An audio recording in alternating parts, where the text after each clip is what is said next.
Welcome, ladies and gentlemen. We are For Those With Good Taste. This is Beyond the Banks, episode 3. The Forbidden Zone. And we pick up things right where we left off at the end of last episode. So we were in a tomb. In a Crypt. Okay. At a cemetery. For sure. And Kiara had just found something. We don't know what. Not yet. But what we do know is... we think, or at least what they think is happening, is the gringos have arrived, because these guys are like they have this like perfect timing. It's like everything in the show, again, uncanny timing. The gringos have arrived at the cemetery right as they found this package.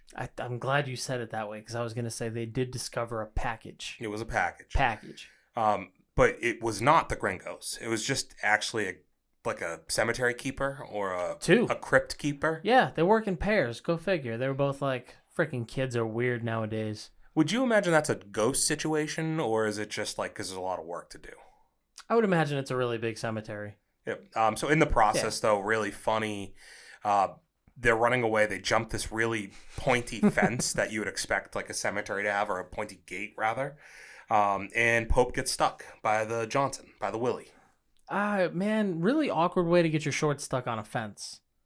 Yeah, very intimidating, very scary. It's the second most scary way I've seen somebody get trapped on a fence, because in Halloween 2018, one of the kids takes a fence post through. How often are you seeing people get deep pants, dude? Well, no, but this in Halloween, the guy takes it to the jaw. In this one, it would have been the dick. Depends who you are. Thankfully, he made it out okay, and shy of a little bit of embarrassment. I think he was okay. Like, that'd be a tough castration. Oh, dude. We get back to the house, and we're going to find out the contents of the package found in the tomb. Were you surprised that the quality of this FedEx envelope was like still very much intact? And I just don't know how long it's been in. That was my question. Is like, how long has this thing been here? Because it looked like somebody dropped it off a couple weeks ago. Here's what we could say. We know at minimum it's been 9 months, right? Because we know that John B's dad has been lost at sea for 9 months now, and the contents allegedly. The contents of this envelope are a map with a location on it and a tape. And this tape leads to another voiceover. Not this time. It wasn't John Morgan B. Freeman. Thank you. There we go. We got there together. Mind fart. So it wasn't him. It's actually his dad. And was this the first time, Matt, that we see John B's dad on camera?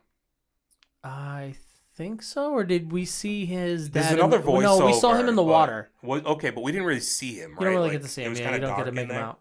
Yeah. Okay. So this map has a location on it, right? And the craziest thing about the voiceover, Matt, that I took away, and I don't know if you remember too much from it, but the biggest thing I remember is John B's dad essentially asks him to carry on his mission. The legacy. And it's a really big moment, man, like, because he has had this feeling that he and his dad are still connected somehow. He gets the compass. There has to be some type of connection here. There's a reason why it's come back to me. And now he's hearing this recording where his father's like, hey, I found the big one. You didn't think I'd do it. I didn't think I'd do it. But here we are. I've found the mother lode. And he's basically saying, to your point, I'm entrusting the rest of this to you. It's your turn to take over. Now, it is interesting because he said, if you're listening to this, we're either listening to this on our giant yacht in Costa Rica, or I've kicked the bucket and you've got to carry it on. So what do you think about that? Well, I think that's interesting in itself, because it's like, why would I play this for you if we had found the merchant and the money? I would have probably just like, we wouldn't have listened to this on the yacht. You want to listen to me brag a little bit? But this rightfully so does fuck up John B a little bit. You know, hearing his dad's voice, I'm sure, is not an easy thing when all he's like wanted for the past 9 months is to see him again. And you hear his dad even mention that their relationship's a little bit like rough. He hasn't always shown him how much he like cares about him. And they apparently had an argument, which is pretty much probably one of the last few times that they interacted, unfortunately. So, as a way to kind of cheer up John B and kind of move on past this, we're out on the dock after this, and the main four of the group, the gang, they're out there, and they're talking about what they'll do with the estimated $400 million worth treasure from the Royal Merchant. And you also skipped the fact that JJ was thinking about he needed to take 5% cut from everybody because he's the muscle in the group who's got the gun and has to protect them from the gringos. Well, that's a fair point. That's a very fair point. So it kind of leads to collectively them deciding to go full kook, meaning just ball out with the money. What'd you think of that? I think I would do the same thing, and I think here's to going full kook. For my next question, I'd like to throw it to our our always interesting favorite in the field correspondent, Bernie M. Williams. Are you out there? Bernie. Okay. Yeah. No. Yeah. That's my name. Yeah, I'm here. Yeah, of course it's your name, Bernie. Bernie M. What would you do with 400 million, Bernie? Would you made off with it somewhere?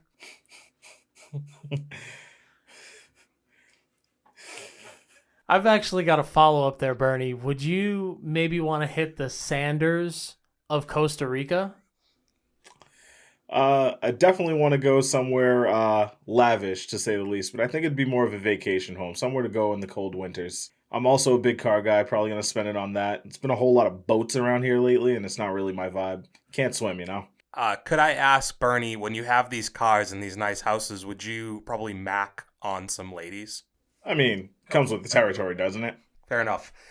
So this leads to a moment with the gang on the boat driving past Topper and Sarah on the luxurious MX-29,000. You know what? And this is like a very local joke to our place. But do you ever been to like the harbor and you see the Godzilla boat? Oh man, it's kind of what this reminded me of.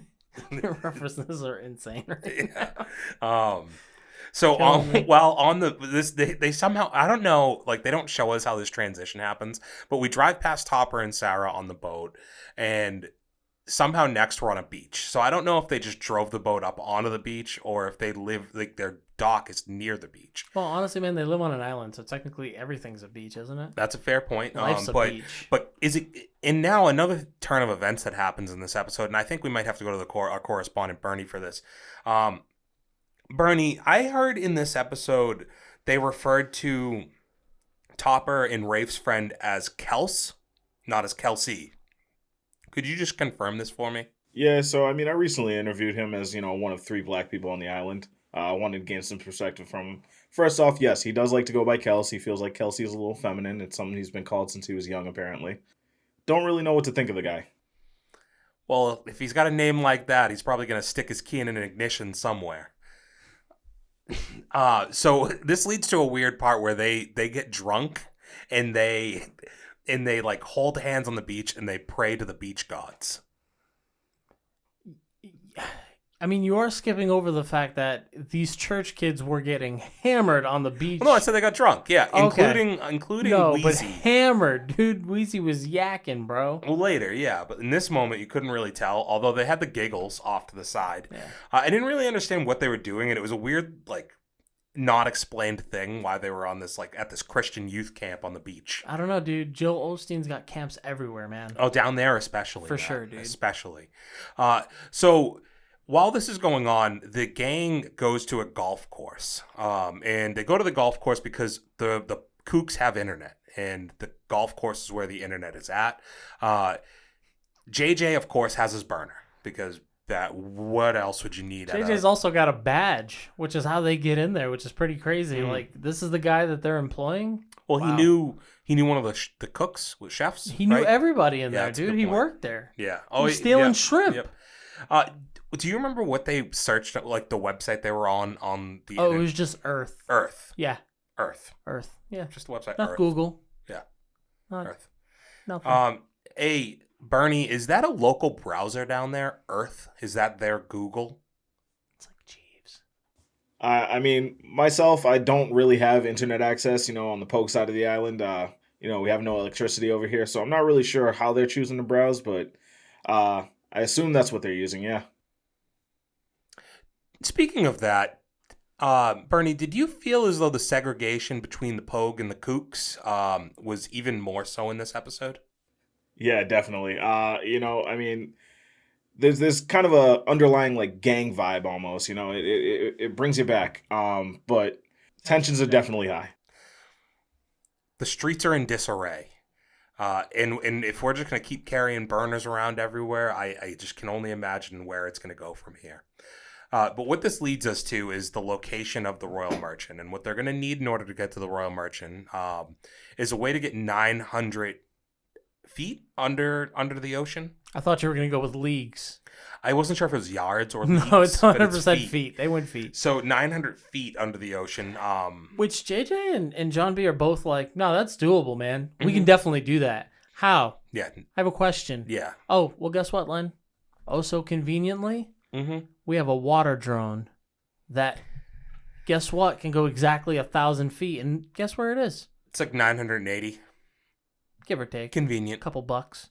And the fact that, like, I don't know, Matt, if I asked you where to find a water drone, would you, and now we're not living near the banks, that's fair, but would you just know a place? Like, where would be the first spot that you would try? It certainly wouldn't be like a scrapyard, Len. I would maybe think a Best Buy, maybe a warehouse, a Target, perhaps. Whoa, okay. Giving a whole bunch of free advertisement right now. BJ's Well, Wholesale. dude, that's for figure eight, man. We're not doing that on the Outer Got Banks. it. You know what I'm saying? No, but it was just insane to me how convenient it was. And JJ being the reliable source, being like, my dad, kind of a drunk, beats me sometimes. Let me know that there's exactly one of these hanging out at the scrapyard that he recently got fired at. Now, Bernie M. Williams, could you just fill us in a bit? Have you done any investigative journalism around this impound lot after the events that transpire in this episode? Yeah, so I followed up with our security guard there on scene. Didn't record his name. He definitely feels like something's afoot. JJ came back to try and steal some stuff off the yard. He had his homegirl Kiara distract him with the flat tire. She was using her pretty privilege. Now, follow-up question, couple of them here. First of all, Bernie, it sounds like you would have also been distracted by Kiara. Is that a fact? That definitely is factual. I've missed a lot of details here. My eyes tend to stray, you know what I mean? I hear you. Now, also, have you ever let the air out of a tire before? I actually have. I used to work at a tire shop before. Would you be able to clarify, was her technique appropriate? That's exactly how I would do it if I didn't want to make it look like I stabbed the tire. You're letting the air out of the valve stem there, you know? Now, final question. Do you think if you took the place of Kiara, you'd be able to distract that gentleman in order to have JJ be able to steal from the junkyard? Impound lot? I'd have to take a gamble. I think it depends on what I'm wearing that day. You know, maybe I could turn him. I think for all intents and purposes, he'd have to go on all fours. I think it's offensive that he thinks he'd have to turn him.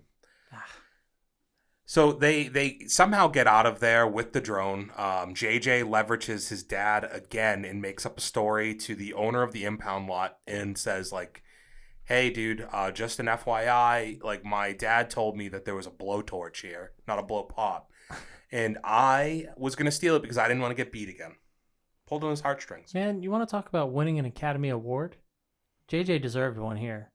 Mm-hmm. Really anchored the team. Now, the next scene, we get to a little bit more character building. And, you know, we haven't seen Ward a ton so far in the show. But this has been one of the more telling things about him, I think, is like his relationship with his son, Rafe. Yeah, that'll really give you some inside scoop to who somebody is. He, like, very clearly hates Rafe.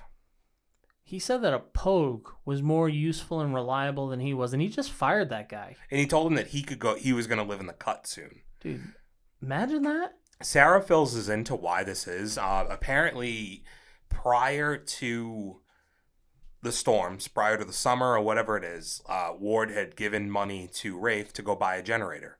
Instead of buying said generator, Rafe bought a dirt bike. I feel like that's... I mean...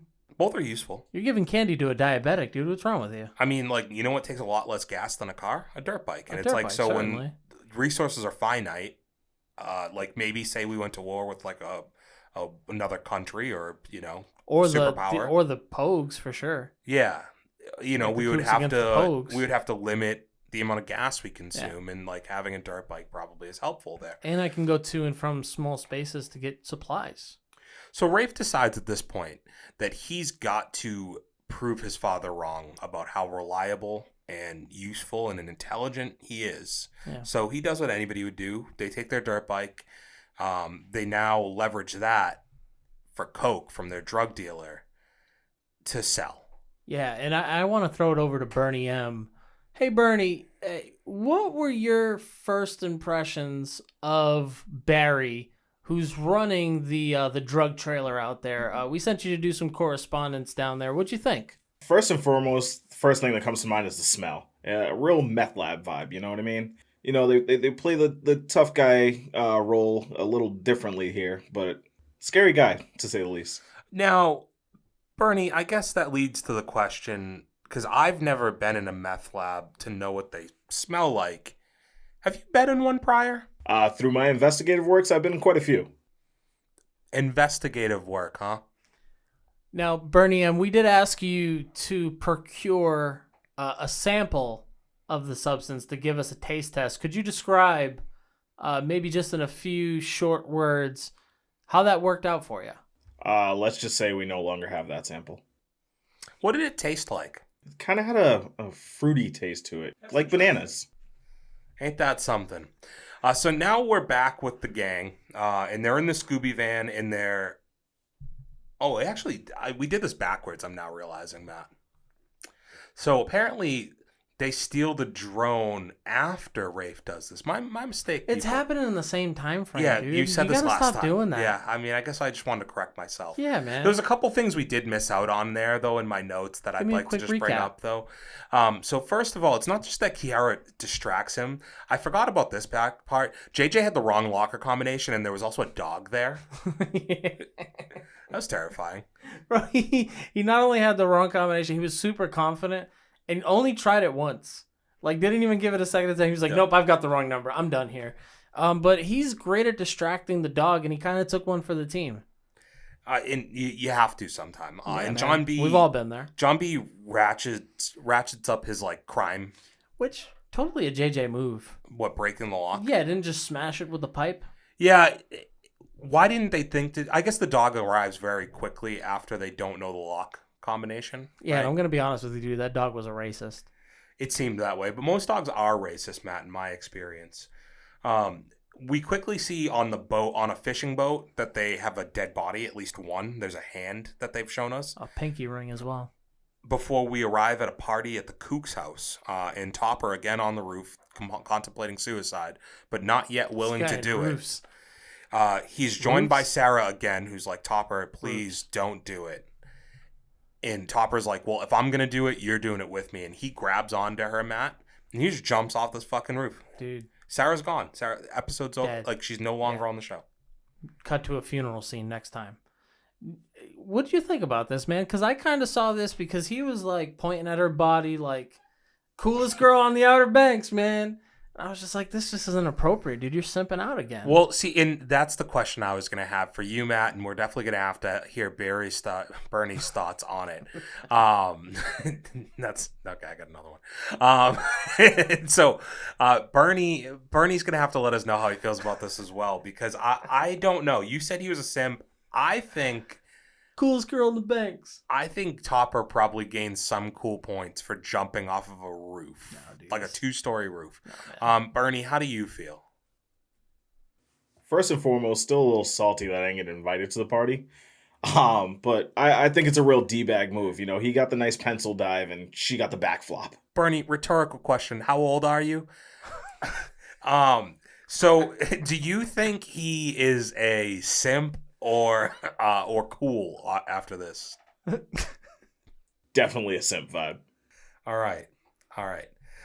So this leads to our next thing where we're back in this like cute little, well, we have a moment with the Little and Big Dipper and how it leads to the North Star, and the North Star doesn't move. I have a whole, like, this is a different podcast we do, Matt, that we would have this conversation about, like, the North Star's got to be a sham, right? No, it's a real thing, bro. Okay, we'll get to that some other time. Shameless. But we have, you know, Topper kind of trying to make his moves a little bit, and I can't say I blame him. I saw the bikini too. And it seems like Sarah's gonna let it happen. So it seems like he's gonna let her, or she's gonna let him beat. So he's kind of working his way through things, undoes the top, doesn't survey the landscape. So I'm sure he regrets that now in retrospect, because she cools off. She's like, I'm not interested anymore. And no, dude, he breaks the rules, man. What's the rule? He said, "I love you." Oh, I missed that part. Yeah, dude. Well, that's why. He whispered, "I love you," and Well, she was like, "What the f? This is real." So if I missed that part, and okay, Bernie, really quick, could you just give us a little bit of thought around this? If a man told you that he loved you in bed, would you stop everything you were doing and run away? Yeah, probably. I mean, for different reasons than she did. But yeah, no, that would definitely scare me off.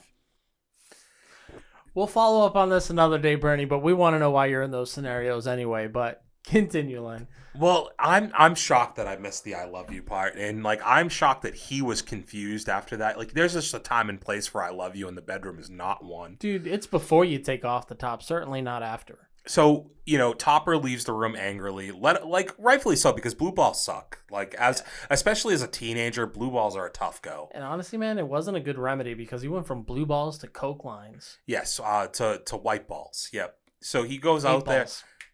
Yeah, you missed that one. Fuck. So he goes out there. Rafe's like, bro, I got the drugs. I got that heat. Hey, yo, Kels, spread the word. Stop peeing on people and let people know I got the bag. And this is where we learn that the Coke tastes kind of like nanners. Yeah, man. One of the weirdest sound bites I've ever heard in my life. It's like, it tastes like bananas. Yeah, Rafe and Topper. This shit's bananas, dude. Gwen Stefani. So while this is going on, the gang has gotten done from stealing for the day, and they're hungry. So they go back to Kiara's dad's restaurant. It's called the Shipwreck. Am I correct on that? Yeah, you nailed that. And again, he's like, I fucking hate these little broke bitches. Do you remember what he called them? No, what is it called? He said, look at them, they're pelicans. Which at first I was like, wow, that's a weird. And then I thought about it, I was like, well, these are the only references that these people have. They've never left the banks. No, dude. A pelican, really big ass freaking gull in their beak, dude. So 100% understand that. And just eating scraps. Eating scraps, my dude. They come and eat the scraps. And he's like, I got to throw it out anyway, which a pretty shitty person there, but we won't go there. So yeah, he finally gives him some free food, and there's a weird moment. Like we continue the Kiara and John B romance. And what did you think of Pope in the background? Actually, Bernie, what did you think of Pope here? Do you get the vibe that he's probably not letting on as much as JJ is to his feelings for Kiara? I mean, I'm definitely getting the vibe that they all kind of got some feelings for her. My man Pope was feasting like a king, and then all of a sudden just couldn't focus. He almost missed his mouth. What was in the small dish, Matt, that Pope was given? Was it ice cream or grits? Clam chowder. Oh, okay. Yeah. So now we're back at the docks, and the fisherman who had found the dead body has notified Sheriff Peterkin, and they found that the two dead bodies belong to our gringo friends. Ding, ding, ding. These guys finally get their comeuppance. Yeah, are you bummed that we didn't hear about them dying on camera? Or see them die? No, because honestly, man, I was just feeling like they were dead weight anyway. All right, and let's see, Bernie, if we're getting our money's worth out of you down there. What type of digging have you been able to do in regards to the death of our two gringos? Do we have names? Do we have locations? Do we have any idea what might have happened yet? Or do you have any thoughts or guesstimations as to what it could be? Hey, my man, I think this was just the price of failure. Like I said, man, Wet Bandits failing over and over again. Boss wasn't happy. Still some speculation on who the boss is, but I'm looking at Sheriff Peterkin right now. She's definitely mixed in a little bit more than she lets on. Well, that is levying quite the large accusation, Bernie. Hot take. So the weather's finally cleared up enough, it seems. Or so. Actually, no. You know what it is. Before we get there, the gang's they're just playing around with the drone in the water. They're having some fun. They're testing it out. They're talking about maritime salvaging laws and kind of just riffing on some stuff. And this is when Sarah actually pays John B a bit of a visit, which seems just completely unnecessary, other than to be like, oh, last night I decided not to bang my boyfriend because I think I like you. You want to talk about timing? Mm-hmm. She just needed to make a statement. She was like, hey, wasn't able to bang my guy. Yeah. Probably because I've been thinking about how you slapped my chips out of my hand. Yeah, well, it was I think it was Skinny Pop. First of all, I'm pretty sure that was Skinny Pop that I know the bag. It looked like Skinny Pop, and What the hell's a Skinny Pop?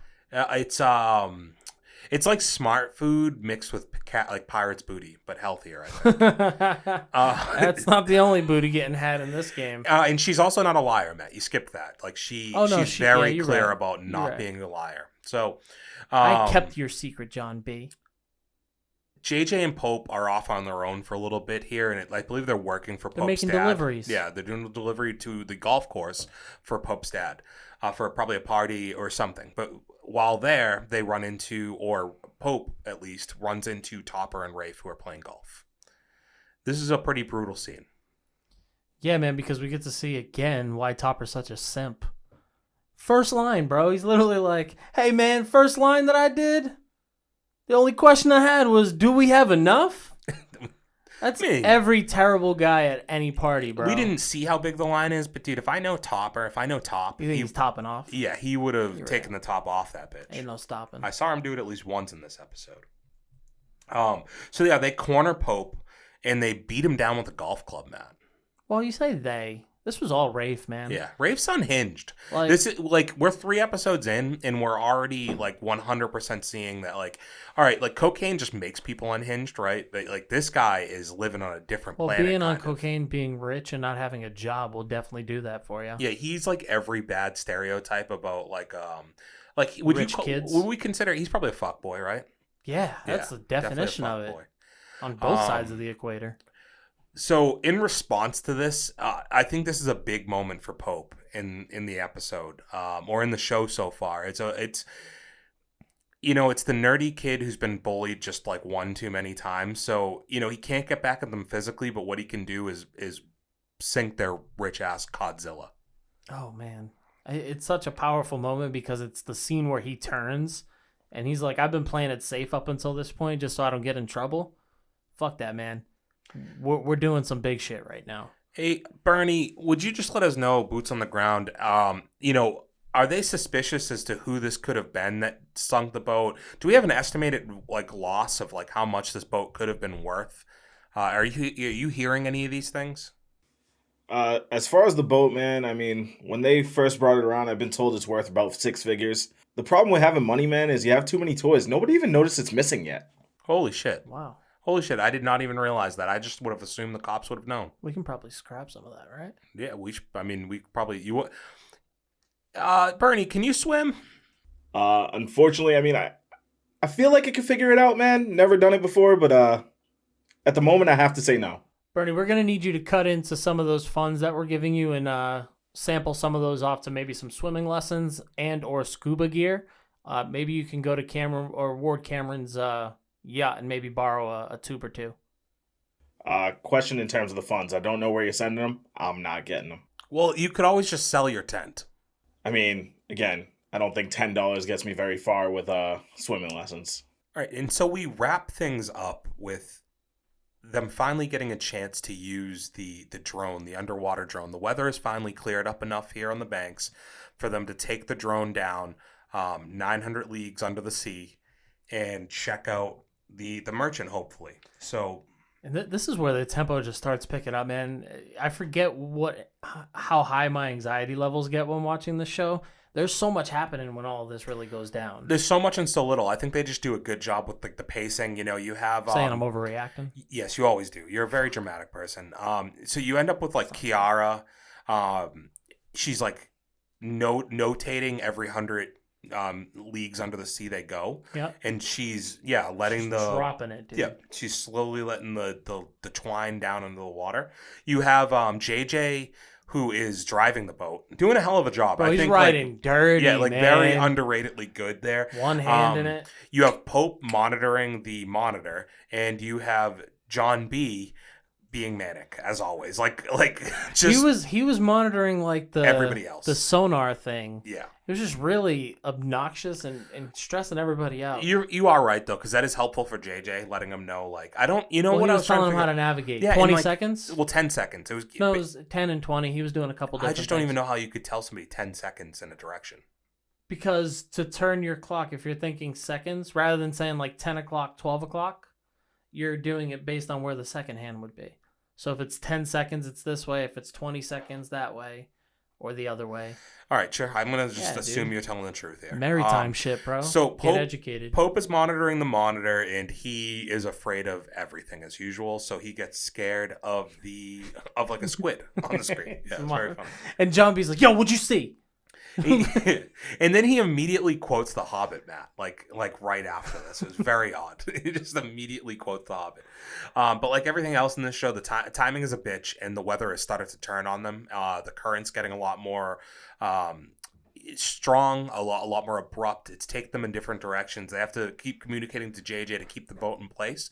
But as we get further and further down, we're finally arriving at the bottom of the ocean here, to the sea floor. And what do you know, Matt?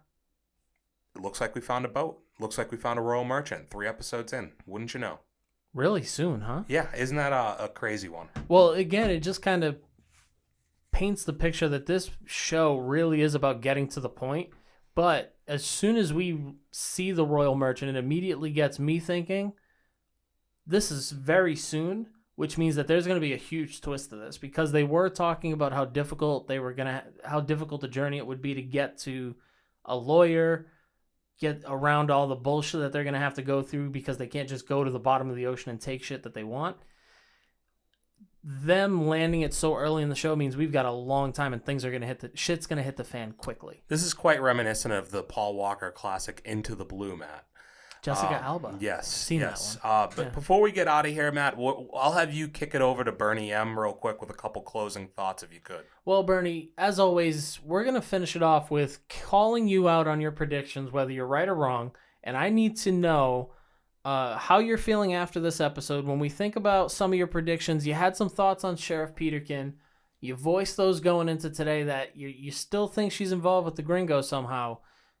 What evidence do you have, buddy? We're paying you a lot of money. What substantial evidence do you have to think that she's the one behind everything?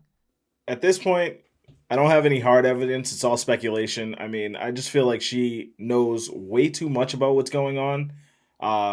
Even when the bodies were discovered, she didn't seem too surprised.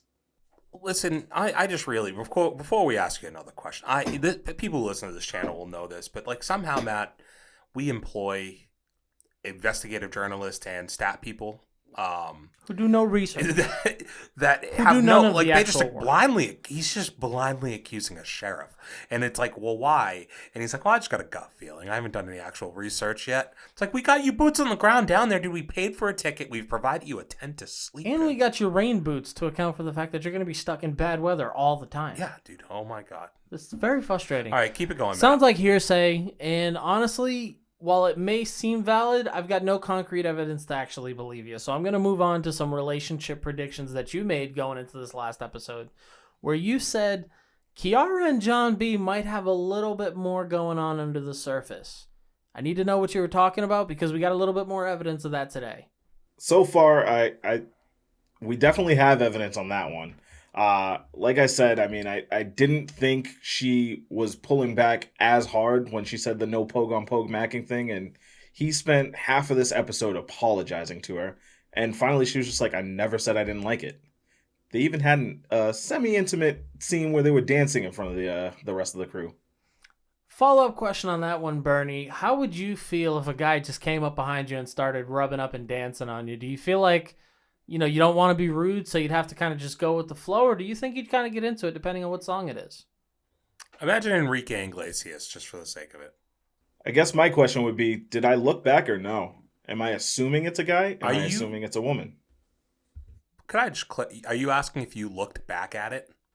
I mean, you're saying someone comes up behind me and starts dancing on me. My first thought isn't it's a guy. Maybe I take a second and enjoy it before I look back. Am I a little startled if I see it's a guy? Yeah, probably. So we do understand that he's going to go with the flow, which is exactly what Kiara does in this sense, because she's like, hey, I need John B to come up on this thing. And that's where we start noticing, hey, what's going on? Pope's starting to take a little bit of offense to it. JJ just doesn't really give a shit anymore. He's all thugged out because he knows he was right between Kiara and John B anyway. But my final question, I'm going to circle back to a prediction that you made about JJ.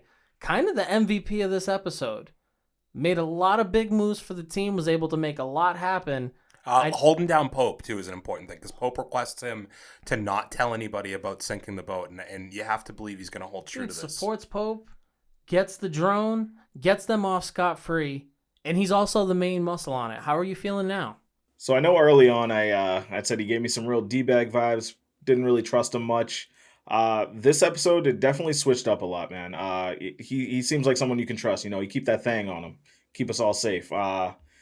He's definitely a team player at this point, I think. But anything could change. Now, final things we'll ask you here. We're just going to look for what other predictions, observations do you have coming out of episode 3, The Forbidden Zone?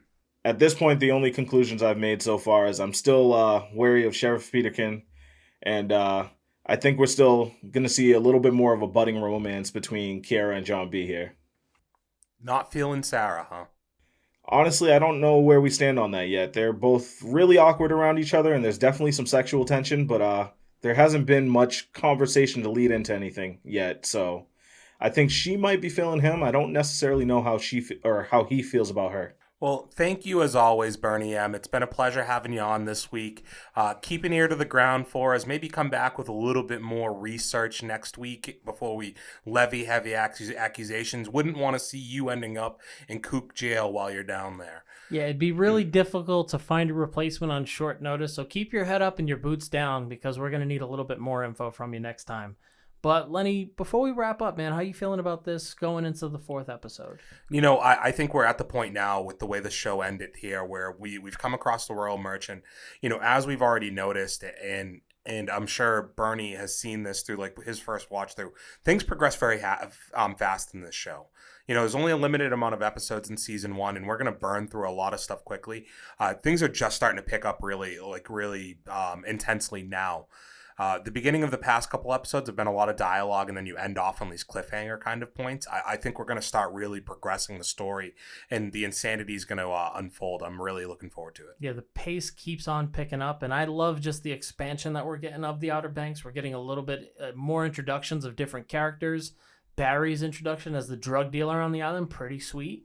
But it's going to be interesting to see how all of these things come together and who else we might meet along the way. So it's looking to be a good move into episode 4. Cool. And for the people out there, if you're watching along with us, first of all, we appreciate it. If you could drop a couple comments down below, let us know what you think so far. Maybe some of your, your thoughts on the show, the first 3 episodes, and maybe a couple of your predictions going forward. And hold Bernie accountable. Let him know if you think he's fucking full of shit and Peterkin's cool. And let us know if you actually think he's using the money to follow these guys and actually do the work, or if he's pocketing it and using it to get a better spot than that tent that we set him up in. Mm-hmm. We want to know, people. And otherwise, until next week, we love you, and we'll see you. Peace. For those with good taste.